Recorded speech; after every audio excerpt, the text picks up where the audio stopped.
think there's definitely been like a shift for people in the last sort of 18 months, and possibly that's been triggered by COVID and what everybody's been going through.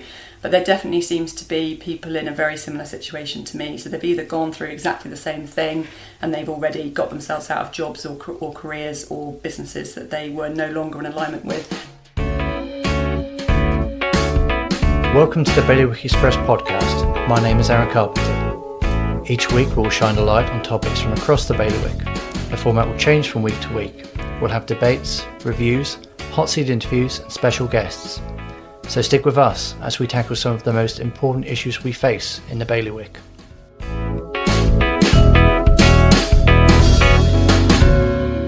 Lockdown was an opportunity for many in our community to pause, reflect and reevaluate things about their lives that they were struggling with. For Penelope Hope founder Nadia Newton, it brought about the realisation that the business owner and brand designer's personal life, health and happiness was suffering and that her work-life balance was out of kilter. Despite the growth of the brand to new heights, Nadia has reached the decision to bring her business to a close at the end of August.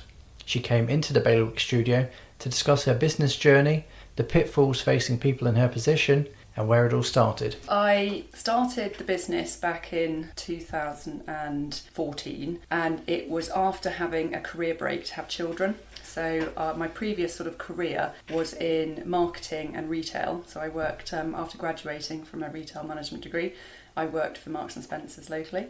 And then I went on to work for Specsavers in their marketing department. So I've got a kind of background in retail and marketing, which is obviously the perfect components to being able to run your own business.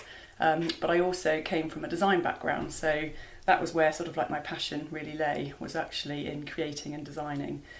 So very artistic sort of background. So I gave up my career to have my children, had 3. And once, the youngest was, still a baby, I was thinking, right, okay, I'd love to have a career that worked around my schedule for them so that I could still be a really hands-on mum and be there for, pickups and drop-offs and things, but have a business that kind of worked around them. So probably slightly naive because when you own your own business, you never really switch off from it. So although you can do pickups and drop-offs, you're also cramming in every little minute of work whenever you can.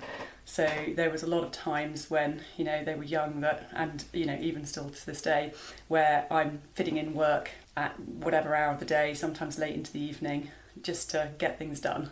During those early days and those early months, your day must have been so crammed with everything that comes with starting a business and obviously looking after your children. Yeah, absolutely. Yeah, no, totally. But it was exciting though, because, this was my vision, this was my sort of dream business that I was creating. So I was kind of throwing myself into learning all about pattern design, textile design, but also going on a journey of learning about how to set up a whole brand, and manufacture. We manufactured a lot of our own products. So there was a lot of research that went into finding the right suppliers to work with, the right factories, sourcing the right components.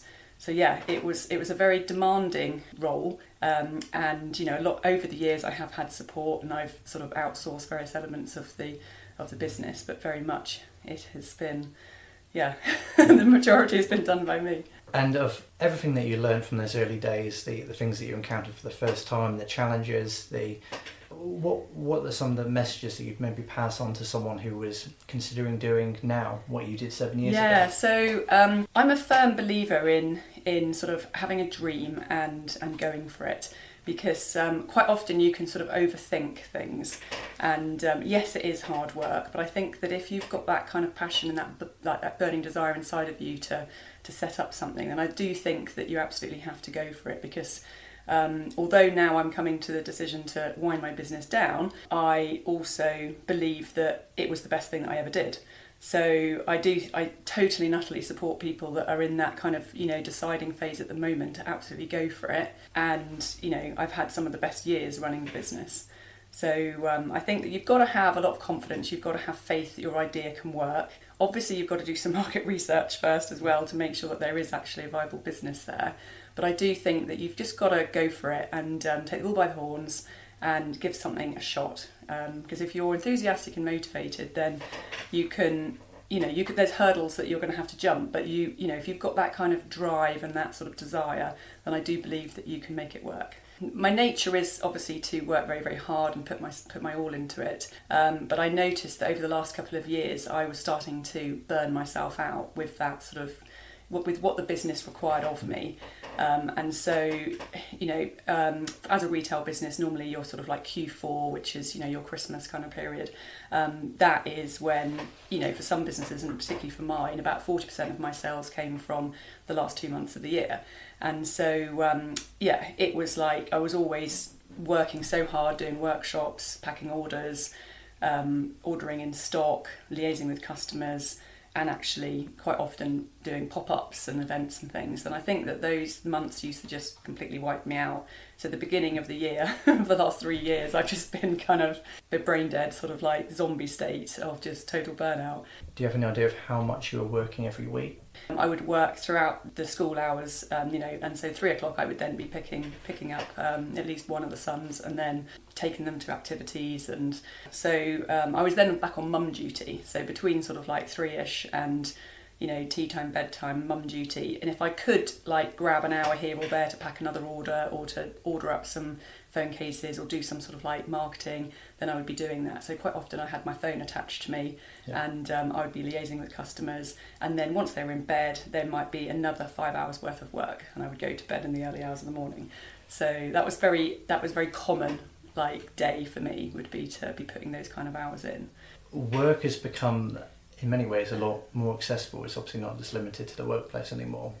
Has that, for you, did that make it very difficult to shut out? Yeah. And to say, when you go home, you're at home? Oh, totally. I think when it's your own business, it is really hard to set boundaries. And customers, especially when you do have this kind of online presence, and I very much have been running my business through social media as well.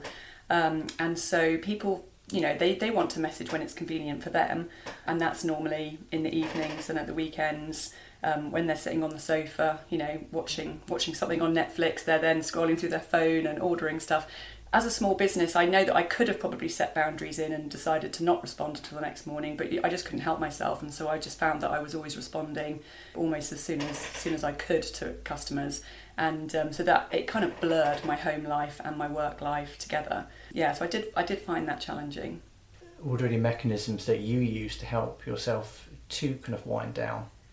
Well, that was the thing. I think that was one of the problems, is that I didn't really factor in enough of that for me. I didn't really give myself enough permission to look after my body and, to have exercise, to just even go out for a walk, clear my head. It was kind of like the business pretty much came top, alongside making sure that I was feeding the family at least, and then slotting in the kids' sort of like activities and needs around that. And so my needs kind of like came bottom of the pile. So I definitely didn't really look after my own physical health and mental health. So while pursuing this dream and investing so much in it, perhaps you kind of left something of yourself behind along the way? Yeah, I think so, yeah.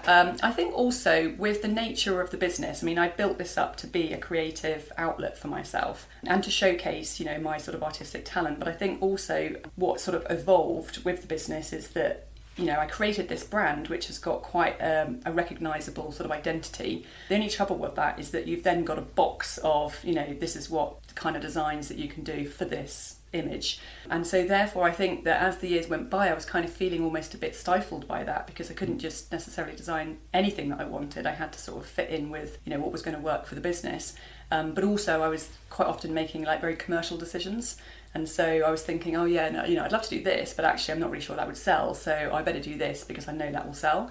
And I'm sure that a lot of creative people in whatever line of work they do, they have that battle of what would really come from within as opposed to what the market wants, and what will sell.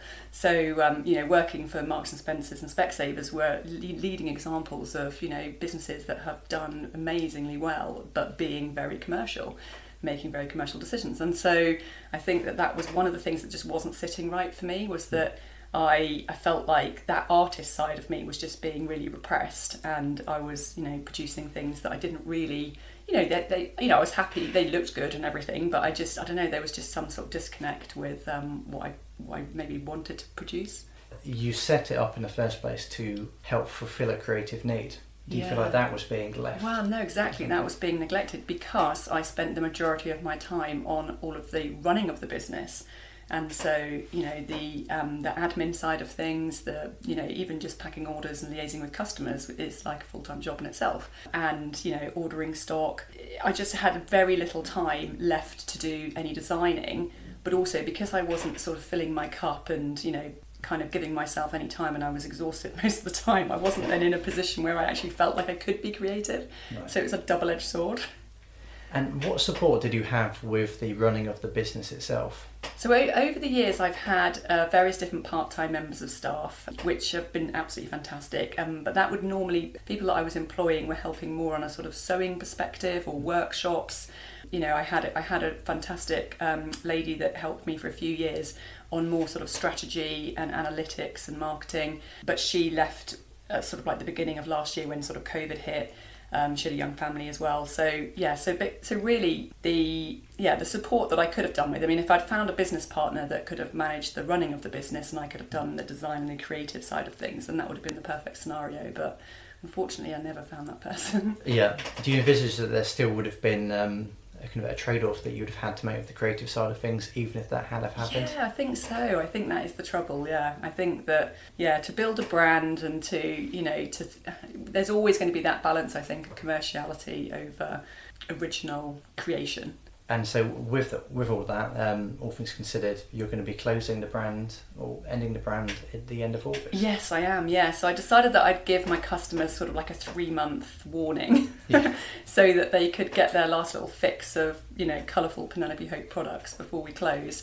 So at the moment we're running a big sale, so we will be clearing out all of our stock, but we're also allowing people to order in phone cases and luggage and watch straps and bathers. And so some of our most popular products that we can still, with our supplier, we can still order those in.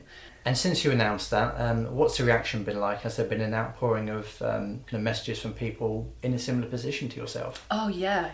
I've had the most fantastic response really from customers, from friends, from even people that I don't really know very well that have sort of, seen my blog post, they've seen my video, and they've just wanted to reach out just to show their support. And I think there's definitely been like a shift for people in the last sort of 18 months, and possibly that's been triggered by COVID and what everybody's been going through.